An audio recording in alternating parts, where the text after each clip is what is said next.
تو کلمے کے 3 حصے ہیں، پہلا ہے لا الہ، دوسرا ہے الا اللہ، تیسرا ہے محمد الرسول اللہ۔ اب 3 حصوں کی دعوت لا نفی ہے، تو بزرگ فرماتے ہیں کہ اللہ کے غیر کی نفی کرنا، کہ اللہ کا غیر کیا ہے؟ مال اسباب، ساری مخلوق یہ کچھ نہیں کرتے۔ الا اللہ کا مقصد سب کچھ اللہ قدرت سے کرتے ہیں، اس لیے بندگی کے لائق صرف ایک اللہ کی ذات ہے، اور اللہ پاک کے فیصلے مال اسباب کے نقشوں پر نہیں ہوں گے، محمد الرسول اللہ حضرت محمد صلی اللہ علیہ وسلم کے اعمال پر ہوں گے۔ اب یہ دل میں بھرنا کہ میرا جسم عمل کی مشین ہے،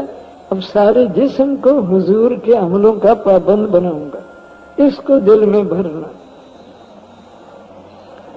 تو بھائی اس کی دعوت دینا، اتنی دعوت دینا کہ مال اسباب کا اثر دل پر نہ رہے، دل کی توجہ مال اسباب کی طرف کسی وقت نہ ہو، ہر وقت دل کی توجہ اللہ کی طرف۔ اور قرآن مجید میں اللہ پاک فرماتے ہیں، اللہ تعالیٰ پاک کلمے کی مثال بتاتے ہیں، جیسے عمدہ درخت، اس کی جڑ مضبوط لگ گئی، اس کی ٹہنی آسمان میں پہنچ گئی، پھر وہ ہر وقت پھل دیتا ہے۔ وہ مفسرین حضرات فرماتے ہیں یہ مثال کلمے کی ہے کہ جب کلمے کو حق سمجھ کر پڑھتا ہے تو ایمان کی نور کی جڑ دل میں لگتی ہے،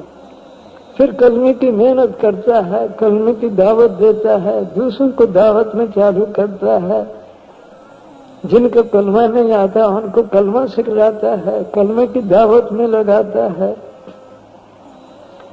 تو یہاں تک کہ وہ نور بڑھتا جاتا ہے، اس دل بھر جاتا ہے، پھر اس کی چمک آسمان تک پہنچ جاتی ہے۔ کہ جس کے دل کی نور کی چمک آسمان تک پہنچ جائے گی، اس کے دل کی توجہ ہر وقت اللہ کی طرف ہو۔